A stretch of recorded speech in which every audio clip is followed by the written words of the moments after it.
My cousin took me to a tractor on my great-grandmother's property and taught me how to huff gasoline out of the tractor's gas tank. Do you think that you being so funny comes from your religious trauma growing up? Absolutely. This might be TMI, but my cousin was in prison. He just could not stop robbing convenience stores. I have a really great prank call story for you. She was dead in the wheelchair, and they drawed her eyes up. And we had to take pictures with her one last time. Back in the day when people were taking nudes and they were taking them on disposable cameras, were you just like sending those to get developed? So they started taking me to a therapist when I was like 9. You could classify it as conversion therapy. I read somewhere that you were part of an MLM at one point. Is that true? was. She called a taxidermist to stuff her dog and they said that they would. Which surprised me. Yeah, what a curveball. He doesn't know how to do normal male things as a dog. Like he doesn't pee in the way that like a male dog would pee. Sounds like all of my ex-boyfriends. I feel like I always dated gay men, and then I wondered why I didn't like them and why they didn't like me. Hi, house guest. Welcome back to my home. This week, we are joined by house guest Danae Hayes. I'm sure you guys have seen her everywhere. She is also best friends with friend of the show and my friend Briley King. And I just knew I was going to love her because anyone that Briley loves, I love. And she did not disappoint, guys. She came over, we had the best time. Fitz has like actual crush on her. Like I've never seen Fitz be so obsessed with actually a woman in general. One thing about Fitz, who's my dog, by the way, is he's a little bit of like a woman hater. We always say like, I don't think he thinks women deserve the rights to vote. I don't think he thinks women should drive. Like anytime a male comes into my house, he acts as though I'm holding him captive, and like he will jump, and this is a dog that's the size of a 100-pound dog. He will jump into their arms and like beg to leave when like he lives nothing but the greatest life. Like this bitch has a like spa membership, okay? He's a golden doodle living in Dallas, Texas. Like my God, he's gonna be fine. You know what I mean? Anyway, with all that being said, he doesn't like typically love anyone who isn't like my dad or my boyfriend to the extent that I have seen him love Danae, which just means, you know, good people, really, truly. She's amazing. This episode goes everywhere. It's really like we're just sitting there catching up. She's talking about, you know, taking some nudes on disposable. She's talking about some crazy things with her family, and gives us, actually, we go a little deep. Like she gives some like really beautiful insight to just be like a kind person to people who are just awful people. And it was really inspiring to me because I like will get really snappy, which we talk about in this podcast. Like we'll get into it. So anyway, I hope you guys enjoy this episode. Watch it on YouTube because that is really where you should be consuming this show. Or you can listen. Well, I don't know why I'm telling you this when you're like literally listening to it now. Like also you guys aren't dumb. I was going to tell you listen wherever you listen to podcasts, but you're literally listening if you are watching this. I was really just trying to give a plug to the YouTube channel, but you know what it is. It is what it is. So anyway, without further ado, let's welcome this week's house guest to the show. Well, we've just had like a great 15 minutes with the dogs. I'm telling you. They have been everything. Like Fitz is actually having the time of his life. He's the biggest, and I've already said this a million times, he's the biggest golden doodle I've ever seen. He's probably one of the biggest dogs I think that exist on this planet. I should start like whoring him out for some deals. Literally, I don't think people realize how massive he is. Like he's sitting like crisscross applesauce right now, laying on his stomach. He doesn't know how to do like normal male things as a dog. Like he doesn't pee in the way that like a male dog would pee. Doesn't, because he was raised by like a 5-pound Morkie. Oh my God, there he is again. Sounds like all of my ex-boyfriends. I feel like I always dated gay men, and then I wondered why I didn't like them and why they didn't like me. And then you finally got to the bottom of it. No, like I'm literally only attracted to gay men. Like growing up, I had Ricky Martin poster on my bedroom wall. My parents were like, this is weird. And then I had a fat crush on Lance Bass. And I was like, this is also weird. And then I just watched Pretty Woman. Have you seen Pretty Woman? Yeah, I haven't. Isn't that crazy? You have to see Pretty Woman. But the lead guy, his name is Richard Gere. And I was like, and this just was an epiphany like last week, by the way. I was like, oh my God, Richard Gere makes me feel some type of way. And I was like, wait, I'm going to Google and see if he's gay. So I Google, and in like 1986, he was hospitalized for putting a gerbil up his asshole. So I'm like, yeah, it tracks. Of course. It tracks. You have a type. I definitely have a type. See, that's actually making a lot of sense. At what point were you consciously realizing that these men were gay at the time, or was this like an afterthought? I think Ricky came out when I was probably like 13 or something, and I was like, oh shucks. And so I never realized that I don't know. I think it was probably after the fact, but with Ricky, it was glaring. I mean, the man would like put baby oil on his chest and dance in the rain. You know, I couldn't tell if I wanted to be Ricky or fuck Ricky. Yeah, But that's fair. Probably B. Yeah. B would make sense. No, we were talking about Google. What Yeah. the fuck? We were talking about gold. Google. Golden doodle slander. I was like, wait, we were talking about Google. I was like, shit, track, Danae, track. No, but you were like, yes, we were. No, I was like, we were talking about Google. Absolutely. Yeah. No, like golden doodle slander is kind of getting out of control. I hate it. Hate it. Like, I don't think me and you, not you, but if you have golden doodle slander, like, I don't see us being friends. I don't want you in my life. I'm not interested in that. No, and I worry, like I said earlier, I worry about what those people do in their alone time. Like, something's not right. Something's not right. They're bullying their daughters on the internet. Exactly. That was crazy, that unknown number show. That was the most insane thing I've ever seen in my entire life. And people trying to justify her behavior. Who was justifying Yes, it? there were people on TikTok justifying her Of course behavior. there were. Yeah, TikTok is where people go to like, yeah. Yeah, first That's crazy. she was sending nasty stuff too to the daughter and the boyfriend. I like, know, the stuff to the boyfriend was like sexual too. I'm like, how is that not some sort of charge? as well, I think she did go to jail, Well, right? I know she went to jail for like the bullying and stuff, But like, not for the sexual. I just feel like, I don't know, maybe I'm just like not remembering this correctly, but I feel like that there just should have been more that went down there. Yeah, I think that woman also, and you know, I'm gonna nip. Like, I feel like a little bit we need to bring back bullying, just a little bit. Just a little bit. We need to bring back shame. Just a little bit. Amen. Our world has zero shame to it, and I feel like if we brought a little bit, just like a strong, small dose of shame, things would kind of start to, the equilibrium would find itself. It's all like a pendulum, so we swing so far one way and then we go so far the other, and like we just need to find like a good middle ground. 100%. Shame is a good. It's a good emotion. It can be used for good. God gave us shame for a reason, to let us know, hey, maybe we shouldn't be sexting our 14-year-old's boyfriend. Absolutely. You know? And look where we're at now. Yeah, look where we're at, Kenzie. No, it is fucking crazy. Yeah. That was actually wild. The text-free number of it all of that. Like, Yeah, I mean, I believe in like prank phone calling. You know, that's how I built my career, was off of prank phone calls. But I don't think if I had a 14-year-old daughter, I'd be, you know, fat shaming her, sex shaming her. I mean, that was weird. I don't get that vibe from you either. No, and also, but what I was saying is about bringing back bullying. Like, I couldn't stand, like, every time I was watching her talk, there was something so annoying with how she spoke. And I feel like we need to bully her a little bit harder than we did. Agreed. You know? Some people just have like a punchable face. And it's like, there's something that's not sitting right with me, and I was correct. Yeah, and it was her. Damn, son, you ate. What did you eat this He's morning? like actually on the mic right now. I mean, hey, Fitz, like you ate something this morning. What was he it? found love today, and it was with Danae, and he literally is not letting it go. And I'm obsessed. Like This if he is a wanted to, he would. Sweet boy, but you did. I mean, did you eat like a dead raccoon, Fitz? Probably. Yeah, you did. Okay, I'm so glad you brought up prank calling though. Yeah. Because like I have a really great prank call story for you. Okay, let that me hear I it. think you're gonna enjoy. A great. I don't know if I'd say great, but like we've all been 25 before. Absolutely. And I want to preface it with this. Yeah. Granted, most people are not prank calling at 25. They should be.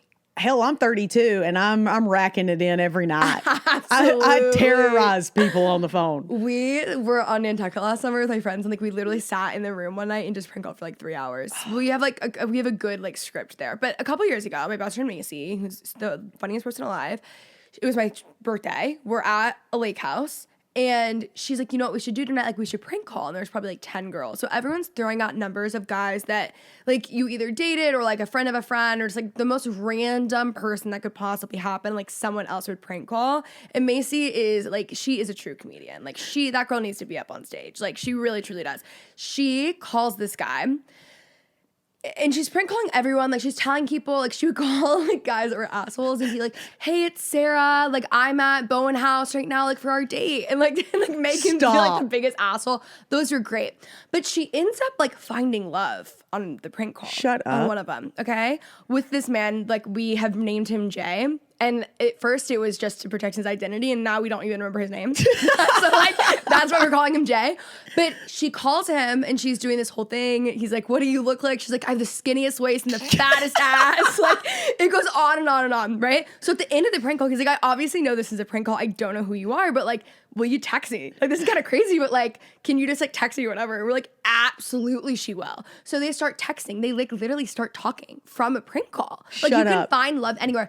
Did it go south so unbelievably south as you could probably imagine? Did they from being on a meet? prank call? Well, so actually, it's literally a full, like, this is like 3 years ago.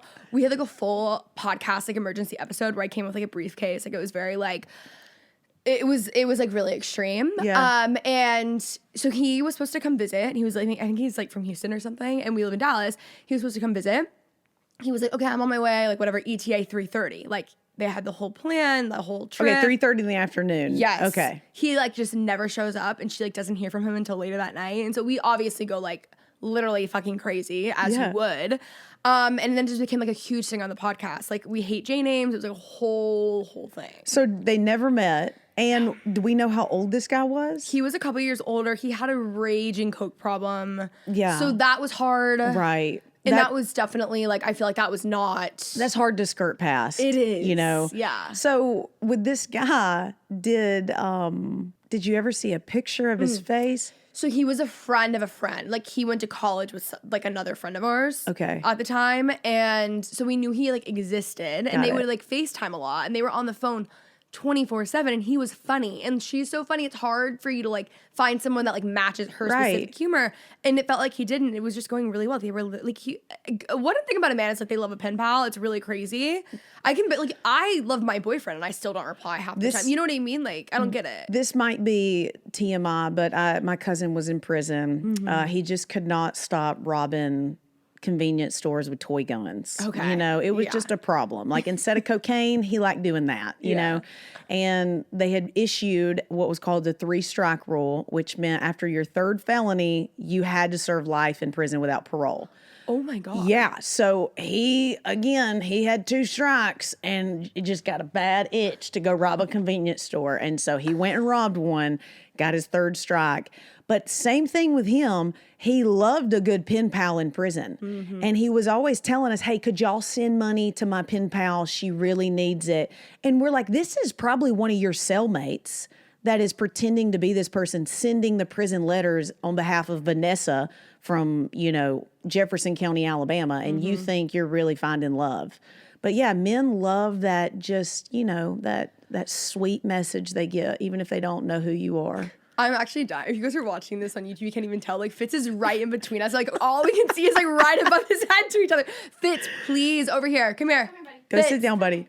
I'm actually so glad you brought that topic up, because funny enough, I hosted a dinner party last night, and we were talking about like pen pals from prison, and we were just wondering like the logistics. Like, if you wanted to have a pen pal in prison, like you find love in prison, like how do you even find someone to write? So apparently, from my cousin, this is all secondhand information. I don't know if it's true, but women get hard-ons for men in prison. They love. They love a man behind bars. And so these men are getting random messages all the time. Like Jeffrey Dahmer and all these people that go to prison for these like heinous crimes, they get dozens of ladies that want something from them. Like, I don't know. It's just like a turn on for them. So he was just constantly getting letters in prison. And then he was telling us like, hey, can y'all send these women money? And we're like, no. Also, normally I feel like they're sending the prisoner money. Like, where's their money coming from? Right. Yeah, right. Shouldn't that be the case? Like, because he needs commissary. Absolutely. You know? And there's no such thing anymore as conjugal visits from what I've read. I asked ChatGPT about that. So I don't really know what they're getting from it.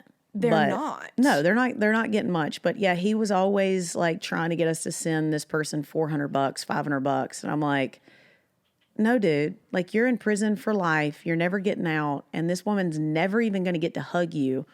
So we ain't sending her $400. Absolutely not. That's some Alabama shit right there. It's just another day in the life. Absolutely. Absolutely. Last time I saw that cousin, I don't even know why I'm telling this now. You just make me so comfortable. But the last time I saw that cousin in real life, I was 8 years old, and we were at my great grandmother's house, and he had just gotten out of prison.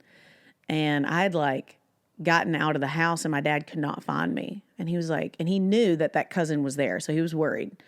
And finally, after 15 minutes, he sees me coming over the hill, because she lived on a bunch of land. And he was like, Danae, get over here.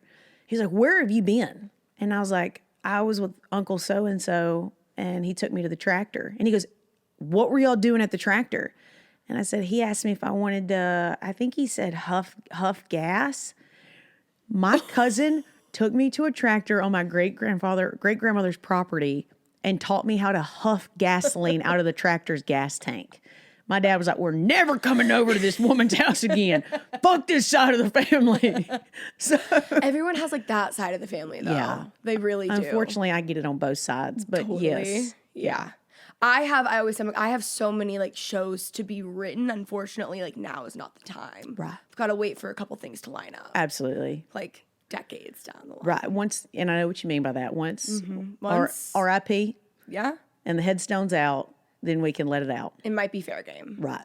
But I think out of respect, you got, and Yeah. some might say, but. Right. Yeah, because I told a story on social media not long ago about, and true story, on the other side of the family, one of my cousins died. And we never really went to this person's house ever for family get-togethers. And me and my dad got a phone call that said we were doing a family get-together at their house. And we were like, yeah, okay, what time? So we get there, and there's probably, 40 of us in the room. And we were like, where is our cousin? Like, they're the one, this is the house of that person. I'm trying not to use names because I don't want to embarrass family. When all of a sudden, her mother wheeled her out in a wheelchair, What? but she looked asleep. And we were like, is she okay? And they're like, we wanted to let everybody know that she passed away a couple of days ago. And I shit you not, Kenzie, she was dead in the wheelchair. And they drawed her eyes up. And we had to take pictures with her one last time.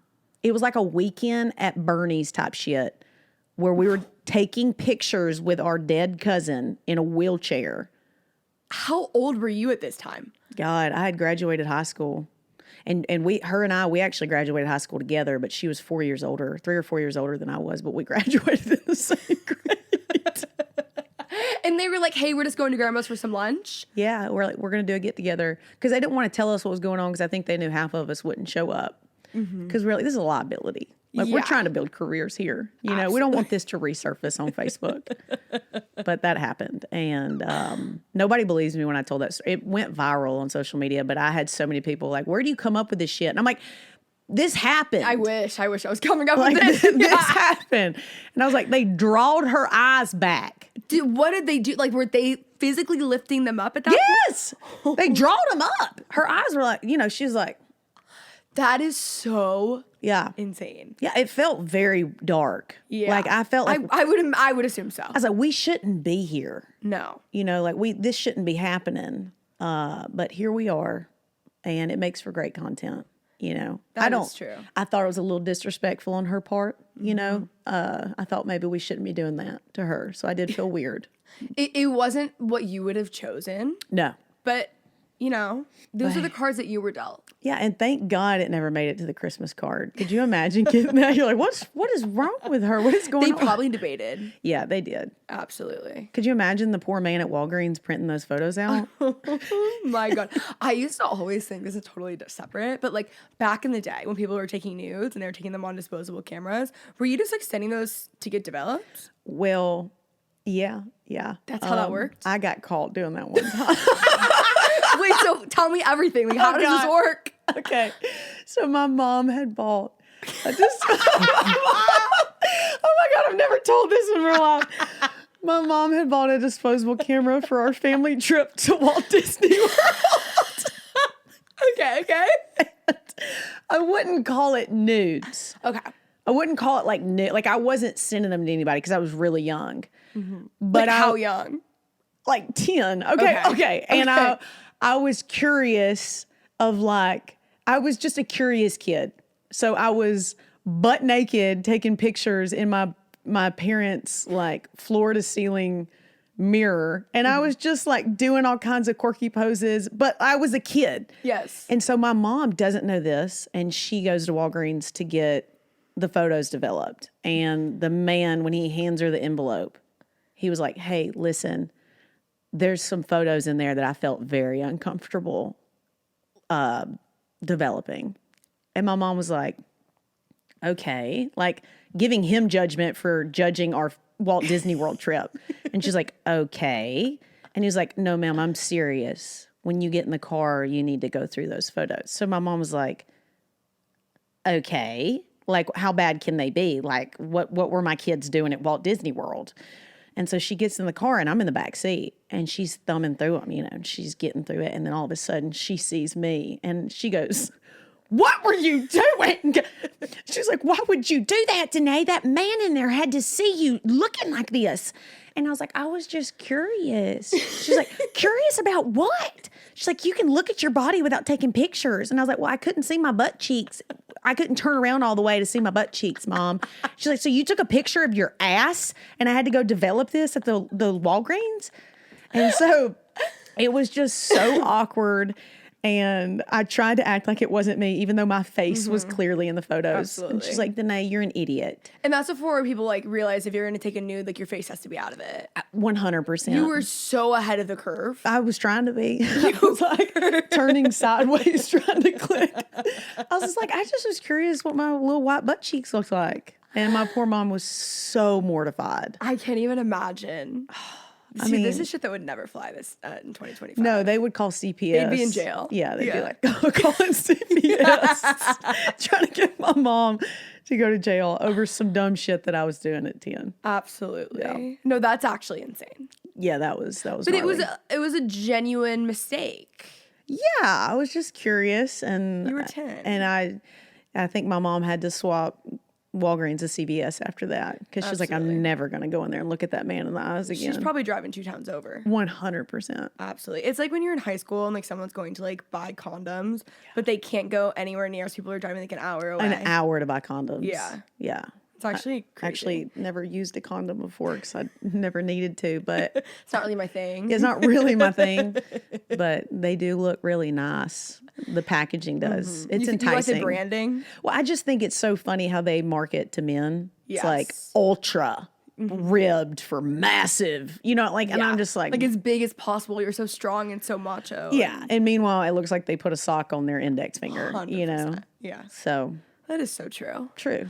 I read somewhere that you were a part of an MLM at one point. Is that true? was. Can you please tell me all the ins and the outs? Because that's another. I have like some really niche things that I'll do like a deep dive on, and I'll watch a documentary and like suddenly I'm a journalist and a researcher and I know more than like the journalist is. Like MLMs are one of those things for me. Yeah, so MLM, I did Beachbody. So if you don't know what that is, it's like P90X, It's a good program. hip hop abs.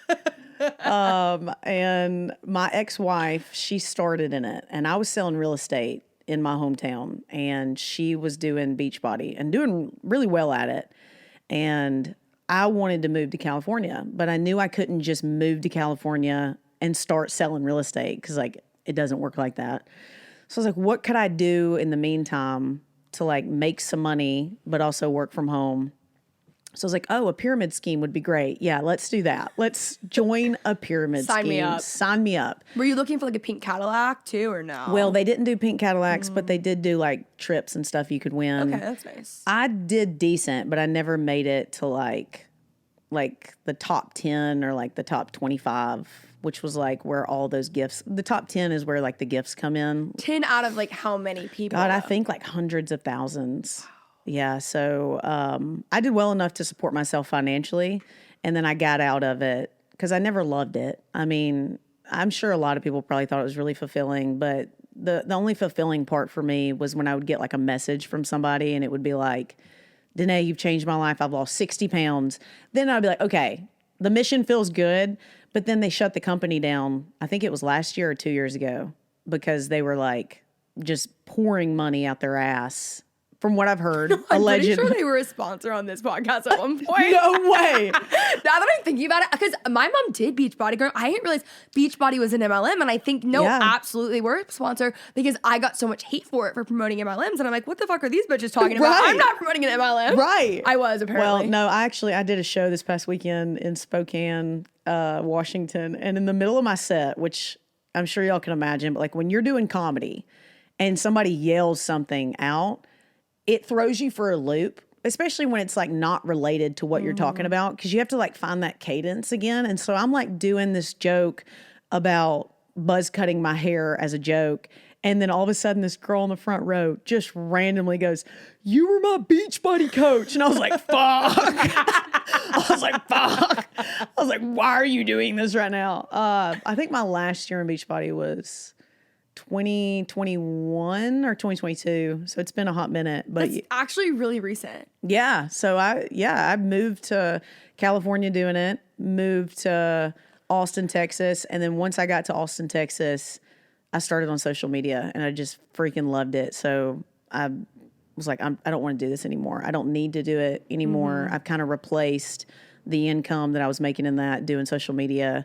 So I walked away from it. But yeah, there's still people out there that I helped with Beachbody programs and they'll be like at my shows, like, "Dude, you're my Beachbody coach." I'm like, "Will you please not say that any louder?" Let's whisper a little bit. Whisper that, please. When you're in an MLM, like, do they themselves call it an MLM? I think they try, because there's such like negative connotation around MLM or pyramid scheme. So they try to like reword it. It's like influencer to content creator. Exactly. Okay. So they started using the term network marketing. Oh, love that. So I love a rebrand. where then you're like, well, what is network marketing? And it kind of skirts around it. And they probably just don't answer and they just go to the next, which I like that about them. I respect that. Right. I think it's good sometimes, like, you know, it's like when people don't want to take accountability and they just like give you something else, skirt around and they keep going. Like, you know, like I find that in old people a lot. Yeah. Where it's like, you know, maybe like grandma or someone was like a little crazy and caused so much havoc for the whole family, but like they're just in complete denial. Yeah, instead of calling her a whore, they call her, "She was wild as a buck." Absolutely. And She I'm was obsessed wild with that. as a buck. And you're like, well, what does that mean? Because you're like, I know that means she was a hussy. Like, but well, we don't call grandma a hussy. Or if grandpa, you know, had a bad gambling problem, tell you what, that boy can spend some money. You know, and you're like, well, he just blew $100,000 this weekend in Biloxi, Mississippi. So I think that goes a little beyond spending money. Yeah, our college fund for the next like 3 generations are gone. Literally. Yeah. Yeah. No, I think that's fair. I like that. It's therapists these days would call that reframing. Yeah, I believe so. Yeah. And I like that. Yeah, just think that's reframe it in good. your mind. Yeah, I also call that delusion. Sometimes Yeah. I just enjoy being in a state of delusion because ignorance is bliss. I really do think so. And it comes back and bites me in the ass. Absolutely. Yeah. And then I end up in like the worst place possible. Right. And I have no one to blame but myself, but I'll find someone to blame. Yeah, absolutely. Absolutely. Okay, we should take it back to your childhood. Okay. To like really make this like a real podcast. Yeah. Absolutely. Okay, so you grew up in the South. Grew up in a little town called Morris, Alabama. About 1,100 people, 1,200. I love that you love the South too. I love the South. I love the South. Me too. Like it really, there's nothing like it. Everyone is so friendly, so kind. Even when they're being the meanest person you've ever met in your entire life, they're doing it in a nice way. Yeah. Which just makes it more enjoyable. Yeah, I love the South. I mean, I think, you know, a lot of people, because I'm gay, they're like, how in the world could you live in the South? Truth be known, if I'm being totally honest, yes, there have been a couple of weird instances, but very few and far between. I've had nothing but, and I know this is not everybody's case, but I've had a wonderful time living in the South. I just love the culture here. I love the food here. I love the Southern hospitality. And then no matter what, you're always going to get those one-offs of people that are just assholes. But yeah, I mean, there's a reason why I lived 24 years in Alabama, moved to California for 2 years, spent 1.5 years in Austin, Texas. And then now I think Nashville will be my forever home just because it's a beautiful blend of Southern hospitality, but also it's kind of like urban. So it's like a nice little melting pot. And you like kind of came out at 9, but then you ended up coming out again at 24. Yeah. Can you talk about that, like being so young? Oh, yeah. So I didn't really know. I didn't know what the word gay meant. Like growing up in the South in Alabama, it's the 90s. So I can remember seeing like Rosie O'Donnell on TV and be like, I feel like I kind of am like her, but not really. Like, I'm teetering that line a little. I'm like, there's some similarities, but not really. But no, I was like 8 or 9 when I'd come home and told my parents. I was like, I don't know what this feeling is that I'm having, but I've noticed that all the boys in my class like all the girls, and all the girls like all the boys. And they were like, well, that's natural. And I'm like, yeah, but I like the girls. And then it was like, yeah, there is something wrong with you, you know? So that was really awkward just because my parents, I mean, I'm the sixth generation of Hayes to grow up in my little town. So like it is kind of an echo chamber. We all kind of believe and do the same things. So that was very outside the norm. So they started taking me to a therapist when I was like nine or 10. And that therapist was, you could classify it as conversion therapy because his sole job was to like help you not be that way. And he always had like a little whistle when he talked. It was really fucking annoying, to be honest, because I'm not even sure if he was I don't think he was a real therapist. Like, I really don't. This is the guy they found on the street, and they literally fed him lines. No, literally. Like, I swear to goodness, I think they found this guy, and he was like a crackhead, and they were like, hey, Craig, do you hate homosexuals? And he was like, I fucking hate them. And they were like, great, you get the job. Come on in, Craig. And he would always sit with his feet up in a recliner. Like, what therapist do you know that has their feet up? And he whistled when he talked. And, you know, I'm little and I'm sitting there and he would be like, Danae, it's not a sin to think about robbing the bank. It's just a sin to go out and rob it. Like, what the fuck? And I can remember being like 9 and I was like, oh, I don't know what my parents told you, but I don't want to rob a bank. And he was like, no, you're not listening to me. And he would just reiterate. And it's super slow and drawn out the way that he speaks. And it was just like so weird. And so I didn't really bring up my sexuality again for a long time. And then I got to be... Were you like really traumatized from that experience? Oh, yeah. I can't imagine. Yeah, it took me a long time to be able to rid myself of like the religious trauma that put on me. Because growing up, I loved Jesus and I had a great relationship with him and I prayed a lot and I was always leaning on him. And then when that happened, it really put a splinter in between like me, because it seemed like that was like Jesus was saying all those things to me, but it was crackhead Craig, the therapist, who like we don't even think was a real therapist. Right. And so now at 32, I would say now my relationship with God is the strongest it's ever been, but I've had to work really hard to kind of be able to separate those things. And I always joke with people whenever somebody's being like a judgy person in the name of God. I always like joke and say, why don't you go worry about somebody who doesn't know God instead of somebody who does know God but lives a different life than you want them to live? Yeah. Because like at the end of the day, isn't the mission we're trying to make heaven crowded? And I already know Jesus and I love Jesus and I've asked Jesus into my heart. This person over here though doesn't know Jesus and you're too worried about me. Why don't we go witness to this person, you know? So, and whenever I say stuff like that, I can see their wheels kind of turning like, that is true. You do know God. So why am I judging you when I could be helping this person? Yeah. And it sounds so simple. Well, but it also is just kind of like if you're living in like that ideology, that is like it's just common sense. Like it is crazy. Like it's really, really gross. Yeah, I want people to know that like I just truly believe when God, and not to get all in the book, the Bible right now. But I think we have, especially as Southerners, we have taken where God says, do not use my name in vain. And we have cheesified it and made people believe that means goddamn. Although I do not think, I've tried to take that out of my vocabulary. I don't think God is referring to goddamn in the Bible. I think he's referring to, hey, don't use my name to justify your hatred. And that is what I think God is saying by don't take my name in vain. Because oftentimes people blanket those statements of hate with God told me or God spoke to me. And that they think that what that's doing is taking their hatred off of them and saying, God told me to say this. So it's not my fault. It's not. It's not me, baby. I'm not hateful. Yeah. I'm not homophobic. God just put it on my heart. Yeah. And which is like a Southerner's way of saying like fuck you. Basically. Right. Yeah. So I have a lot of grace for people. And I'm not one to. I try to live my life of I don't want to hurt other people and judge other people. And when people show me that, I try to always follow up with love and not make it a rally. you know? Yeah. Like, I don't want to make anything like a singular moment a rally to incite people. I want to just be like, I'm going to give them the response that they didn't think I would give them, which is love and patience and grace. Which is what Jesus would do.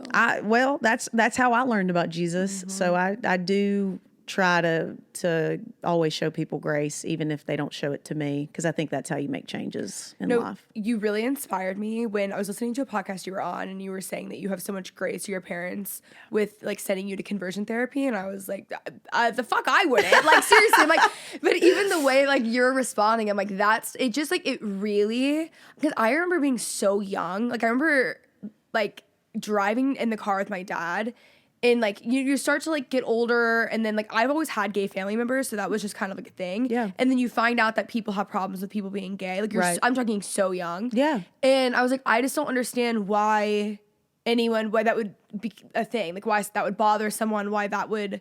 So like from a young age, it always drove me crazy, especially growing up in the Bible Belt. And like I literally went to a Bible college. Like I am in it ish, but like that is something that like I need your approach. So like, and I think sometimes if I'm in a really good place and like I had a good morning routine, like I did something great, like I think sometimes I can be that way, but like for the most part I'm like I'm more snappy, and like I'm not even gay, so like I need to be patient. It's just one of those things where like you're never gonna change people's minds until you counter it with something good. And I graduated high school with this girl, and by the time we graduated high school, she had 2 kids by 2 different men. And then several years after I graduated college, she had 2 more babies by 2 different men. So she had 4 kids by 4 different baby daddies. And I remember she put something on Facebook about same-sex marriage or whatever. And it was not in favor of same-sex marriage. Of course, as it wouldn't be, of course. And I'm like, I can't help but giggle because I'm like, baby, what do you think it says in the Bible about bringing 4 children into this world by 4 different men? But that's my initial response, right? Is I want to like do that. But then I'm like, no, you know what? She's probably expecting me, because she knows that we're friends on Facebook. She's probably expecting that to incite me and to make me mad. So instead, you know, they say kindness is like heaping hot coals on somebody's head when they're trying to be mean to you.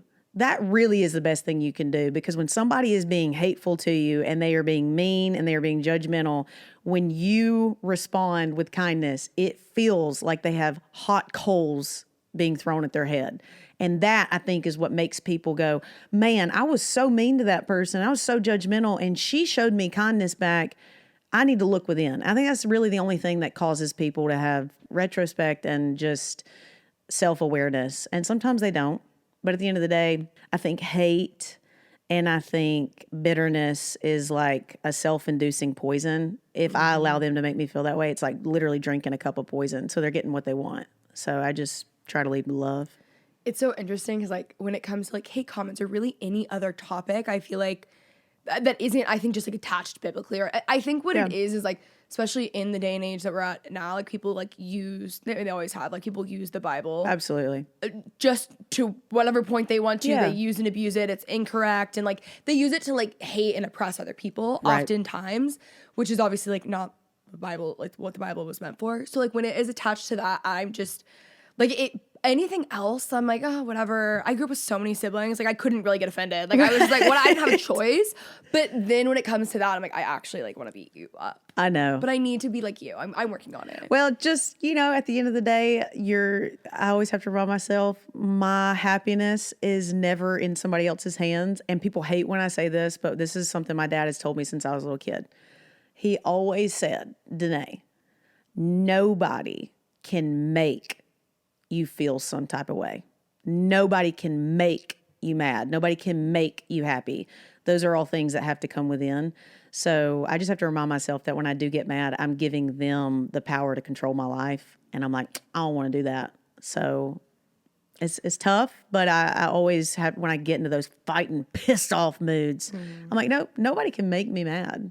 I get to choose my emotions. I'm in control of that. That is so true. Do you think that like all of you, like you being so funny, comes from your like religious trauma growing up? Absolutely. So it really led you to fame and fortune at the end of the day. Yeah. So all that conversion therapy, It didn't do what they thought it was doing. no, it did not. Yeah, definitely. I think some of the funniest people could have gone through some really tough stuff. So my girlfriend, she is sweet as pie. She's like 5'2" and just a bucket of joy. I fucking love her. She always says, she's like, well, honey, like, had you not have gone through that, like, who knows if you'd be this funny? And I'm like, that's true. That's true. Like unconditional love or funny. I don't know. Which one do I want? Like when you put it like that, Jen. Yeah. But no, I mean, I think I'm a happy comedian. I know a lot of comedians that are like some of the darkest people I've ever been around. And I like to think I'm a happy person and I'm a light person. But yeah, that you do kind of see like a through thread of like kind of dark energy through a lot of comedians. And I know I have trauma, but I'm also like, I do want to be happy. Yeah, you want to like live a good life still. Yeah, for sure. So you started all of this relatively recently. I mean, you were just doing an MLM just a couple of years ago. Literally. Like you just escaped the confines of the MLM world. Like truly. You're quite the entrepreneur though. You've done a bunch of things. You've lived a lot of lives. Yeah, I have. I've done pharmaceutical sales, real estate, sports broadcasting. Wow.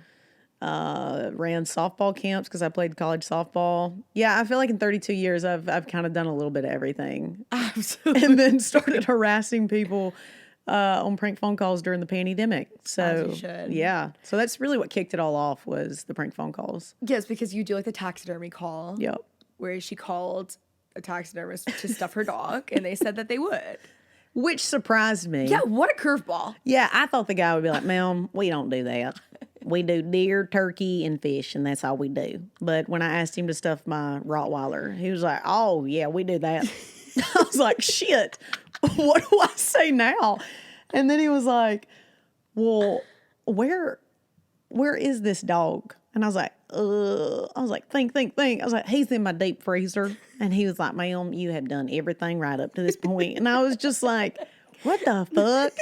So then I think like the next day I called Dairy Queen, and because that first one, like I woke up and had like 250,000 followers the next day, which was bananas. It's insane. So I was like, shit, I got to keep doing this. And it's something I've done since I was a kid. So I called Dairy Queen and I was like, hey, I'm going to bring a Tupperware container down there and y'all just fill it up with that hot syrup. And she was like, I don't think we're allowed to do that. And she was like, what do you need it for? And I was like, my husband works on the railroad and he's coming home tonight after 3 weeks and I'm going to lather his ass up. And then I got her to agree to it. So like the whole thing is like, you got to get them to agree to something outrageous. And then I called McDonald's, I think the next day, and told them I had left my Chihuahua dog in a duffel bag. And I was headed back. I said, but you got to get my dog. And she's like, ma'am, I don't see a dog. I don't see a duffel bag.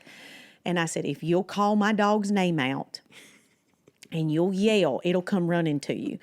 She said, well, what's the dog's name? And I was like, Penny. And this sweet McDonald's worker goes, Penny, come here. Come here, baby. Come here. And I'm howling. I'm like, I cannot believe I got this woman to yell in a McDonald's. And she did. Called her back, told her it was a joke. She freaking loved it. And if they don't love it, I can't say I've done this every time, but if they don't love it and it embarrasses them, then I will always bleep their name out. I'll never let people know who it is, but sometimes I won't post it. But if it's so outrageous because they're so fucking mad, then I'm like, hey, we're posting it. Yeah, you have to. But I'll bleep their name out because there's no way somebody's going to figure it out. But yeah, so prank phone calls, and then that kind of led into sketch comedy, which led into like my character named Sharon Jean, and then to a stand-up tour, which is crazy.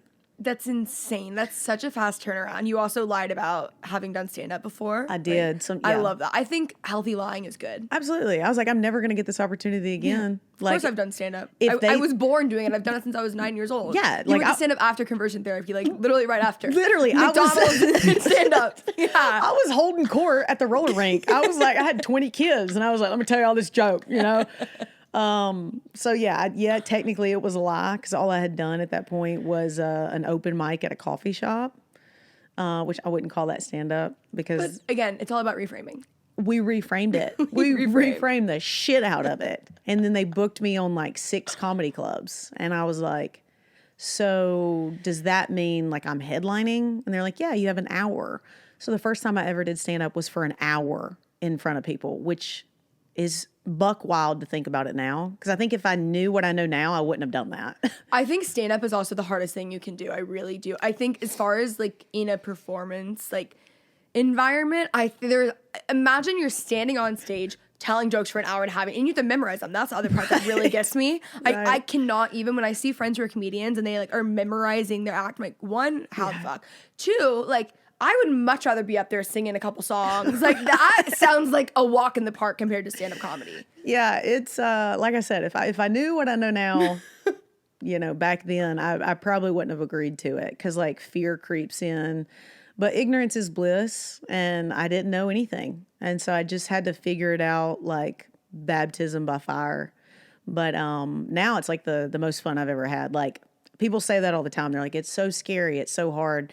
For me, I run to it because I just love it so much. And even if you tell a bad joke and it doesn't land, you know, you get 1,000 more jokes that night to try and figure it out. But I could see where a lot of people look at that and they're like, that's terrifying. But I think when you just love it so much, it just seems like fun. Like it feels like I'm going to play every weekend. Like I'm going to play tomorrow night in California and then San Francisco on Saturday. It just feels like I'm just 10 years old having fun and trying to figure it out. At what point did you fess up and tell them that that was actually your first time? After they saw my show. Okay. After they saw the show. Because I was like, I don't want to freak them out before because their business and their career's on the line if they put somebody up there that's not ready. So after the show went well, I was like, by the way, guys, that was only my 5th ever show. And they're like, what do you mean? And I was like, I've never done it before. Joke's on you. Woo! It was a fun little prank that we were playing. So it went well. Just if it wouldn't have went well, they probably would have been like, we're going to sue you. But then things would have gone really south. Yeah. I'd probably have to go back to Beachbody. Yeah. You'd be gone. But then Beachbody closed up, so I would have to go, Rodan and Fields. Absolutely. But I think they closed up too. Anyways. Too. What's the legging one? I know what you're talking about. I don't know the name. There's a documentary on that one too. Ruru or Lularu? Yes. Is that it? It all kind of sounds the same. Lulu and Roo. Lularu? I don't know. I would have been selling leggings. That's where you would have gone. Yep.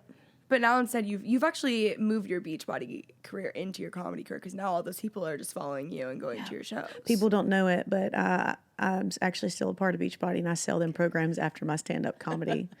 That would probably be lucrative. That, honestly, if you could crack the code, absolutely, where you start to enter, like we should get Carrie Underwood selling Beachbody. She should sign up under me. Yes. So then I get a little bit of that profit. You should get Carrie Underwood. First of all, Beachbody. Can we just talk about how record labels pretty much are MLMs? That's so true. No, literally.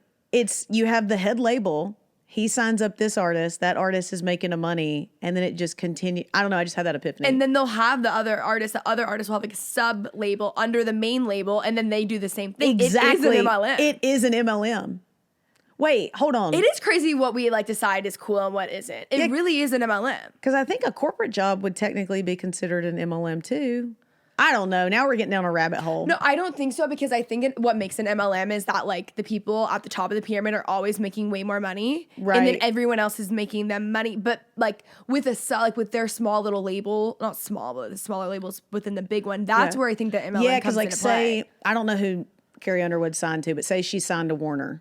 And then you have Carrie Underwood. And then Carrie Underwood gets so big that she starts her own record company. And then she starts making money. But then Warner's also making money off Carrie Underwood and her label. Yeah, because it's typically partnered under their main label. I think we're really onto something. I think we are. You might be blacklisted from Nashville pretty soon after this. Well, it's nice to know that I could put out dick in my nightstand and it do well. That's so true. Because everything else is probably going to crumble after this new discovery about network it's marketing. over. They're going to be like, she's not welcome in this town I'm going to get a anymore. lawsuit from Carrie Underwood after this. No, literally. If she did a partnership with Beachbody, maybe she has, that would, I cannot even imagine. I mean, I've never seen legs like that in my life. Like, They're insane. there's not a man on this earth that has more muscular legs. Like, I've never seen anything like No, it. they are, they're insane. I've heard that she has her legs insured. Can you explain that stuff to me? Like, are you familiar with like insuring body parts? I heard Tina Turner did. I didn't know if Carrie Underwood did. But with Tina Turner, what they're saying is her legs make her so much money because of her image that if she were to become paralyzed or like say a bear mauled her legs, then she would get a payout for the money she would lose not being able to use her legs to make money.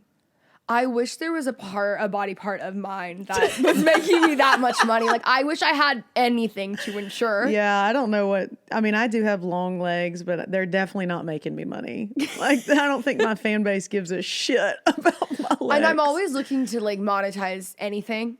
So Yeah. I feel like I would be the first. If that was a thing for me, I'd be the first on that. I don't know if you had to choose a body part, what do you think yours would be? I don't think I talk for a living. Like, I don't Yeah. have anything that would be. We could monetize our mouths, but I think if explaining that to our dads would be an uphill tough. battle. Hey, Dad, I'm going to monetize my mouth. And he'd be like, I told you not to get on OnlyFans. Absolutely. So I think that would be tough. Like, if I was an OnlyFans person, 100% you would have to. That actually makes sense. Like, that makes a lot of sense to me. Not your mouth, like a body part. You know? Like, seriously. And they should. If you're on, seriously, if you're an OnlyFans girly. So this is guy, how we get on monetize that. it. Is we start an yes. insurance firm Yes. for OnlyFans body parts. I like that. To insure their body parts. I like that. And by the way, I think OnlyFans is a great organization. Call us if you would like to insure your legs, chest, or arms. And We're we here can for just you. decide, like, just for fun, we'll just decide a body part that we don't do because, like, we're too good for that. It's got to be the ears. Absolutely. That literally the nose. That Yeah, makes sense. We're not absolutely. about that. No. We don't like that at all. No. Okay, well, thank you so much for coming on the show. This has been so fabulous. We had a zoo in my living room. We really went all over the place. MLM is my favorite topic. And, Absolutely. like, you know, I've always wanted someone, like, I want someone from an MLM, like a real live MLMer. And I also want someone from the mob. That was a little trickier. So I So checked you off checked that MLM. off, yes. And I will be texting you the Wow. second that I get someone from the mob. That one I've been Actually working on. have you okay, have hold someone? on. I have an old roommate in college. She said her dad was in the mob. Okay. So he And was in she's the on mob. TikTok now. Oh, really? So I'll pass the contact please around. do. Just maybe use code words. Absolutely. And like we can like disguise their face and muffle their like their voice or something. I dated someone in high school who I'm convinced his parents were in the mafia, like convinced. Maybe. For like, and I could do like a full expose as to why. And really, I like it's actually kind of serious because I really like. There was a couple things that were just like, oh, not adding up, whatever. One day I finally like started, my wheels were turning and I get in the car with my dad and I was like, Dad, like, I just have been having this weird feeling. He looks at me, he's like, so-and-so's dad's in the mob. And I was like, yeah, actually, that's actually, I was like, because there's so many things to it. And he's like, yeah, obviously. I was like, oh, Be careful, Kenzie. I know. You just made it the is hair on my neck crazy. stand up. Well, no one would know, like, guys, I'm so good. And like, they're not in the mob. Oh yeah, they're not in the mob. They're not, obviously. Are they in the trash business? Allegedly.